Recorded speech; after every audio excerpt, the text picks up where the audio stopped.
He işte sev işte tamam. Akıllı dur. Akıllı. Akıllı dur, akıllı. Gel. Gel beni takip et. Aferin. Aferin. Ezanı dur. Durma.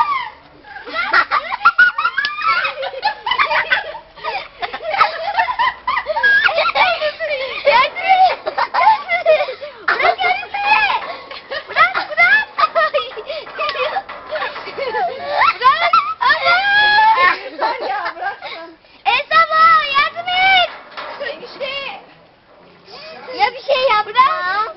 Bırak. Bırak. Bırak. Enişte elbiseyi yırtar da kim alacak? Enişte.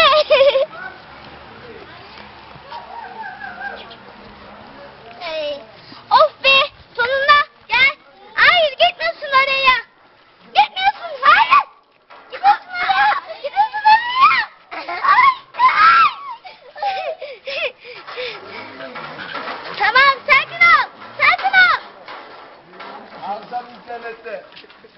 Bu video akşam internette. Dur sakin ol. Sakin ol dur. Elsa abla neredesin?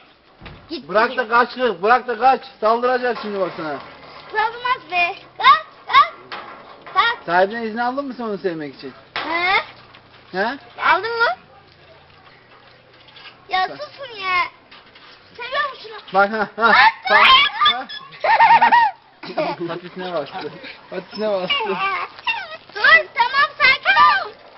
Yat yat sakin ol tamam. Şuraya. Patisine bastın. Patisine bastın. Sakin ol tamam. Tamam sakin ol. Gel. Kalk kalk. Kalk kalk tamam. Yat yat yat. Kalk de. Kalk de. Kalk. Kalk. Kalk. Kalk. Kalk. Kalkmadı ya. Niye? Oğlum kalksana. Karabaş kalk. Gel de. Gel. gidiyoruz de. Gel Karabaş gel. Gel. Gel Karabaş gel. Gel Karabaş gel.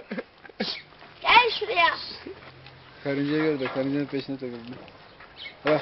Karabaş gel. Dur Karabaş. Hoppa. Bende vardı. Tamam Daha dur. Seveceğim sadece. Böyle mi? Dur seveceğim. Şöyle geçelim. Şeyle Golden'la Senin ismin ne? Çin altına Karabaş. kırmızı. Kalk Karabaş. Golden'la işi. Kurtla Çin altına Kalk. kırmızı. Kafa Ay kurtla ne akıllı ya. Çin altına. Dede. Şey, anne Ne akıllı. Kurt.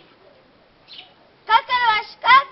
Köpek Kalk. güzeldi. Sattım. İnsan Amcam da bir şey yakaladı. Aynen. Çarp etmezler. Gel. Ne çıkarsam bir şey olur mu? Isırık